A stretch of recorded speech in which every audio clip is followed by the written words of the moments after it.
In today's tutorial, I'm going to show you how to publish pages in Confluence Cloud. By the end of this video, you'll know exactly how to take your notes and drafts and share them seamlessly with your teammates, making sure they're visible, searchable, and really easy for your team to find and work with. If you've ever wondered what happens when you finally hit publish, or want to be sure you're getting your information out there clearly and securely, you're in the right place. Let's get started. First, a bit of context. Publishing in Confluence Cloud is like turning your private journal entry into a chapter of a shared team manual. When you publish, your content moves out of your draft space, becoming available for everyone with the right permissions in that Confluence space. It's a key moment, especially for collaborative projects where fresh, accessible information keeps the team moving forward. So let's walk through how you actually make that happen. Let's say you're working on a brand new document. Maybe it's meeting notes, a product spec, or onboarding instructions. Once you're ready to share that information, meaning the page looks good and you're comfortable with others seeing it, you'll move from draft mode to publishing. You'll find the Publish button sitting up in the top right corner of your Confluence page. It's hard to miss, but if you're new to the platform, just look for that bright, welcoming button that says Publish. Clicking this is your first major step. But the process doesn't just fire off your content. Confluence is smart. When you click Publish, a modal window appears. This is sort of like a final checkpoint before your page goes live.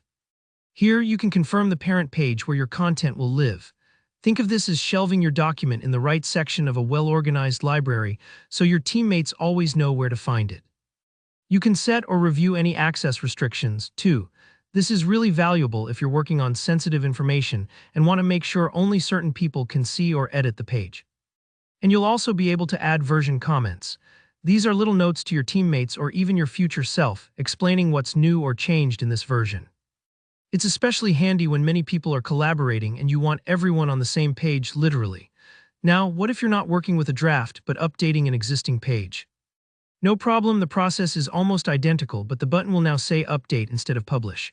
When you click that, it saves your changes as a new version, keeping the content fresh while also letting you and your team revisit previous versions if needed. It's kind of like editing a shared cooking recipe. Everyone always gets the latest instructions, but you can scroll back and check what changed just in case. For power users, or if you're looking to speed up your workflow, Confluence Cloud also has a keyboard shortcut for publishing or updating. Control-Shift+Enter on Windows or CMD-Shift+Enter on Mac. This can be a real-time saver, especially if you're working through multiple pages or just want to avoid lifting your hands off the keyboard. It's a little thing, but once you get in the habit, it really adds up. That's the core of publishing in Confluence Cloud. This process keeps your team synchronized, documents organized, and ensures that everyone has access to the important content they need right when they need it. If you found this walkthrough helpful, give it a thumbs up, and let me know in the comments if you have any questions or tips of your own about Confluence Cloud.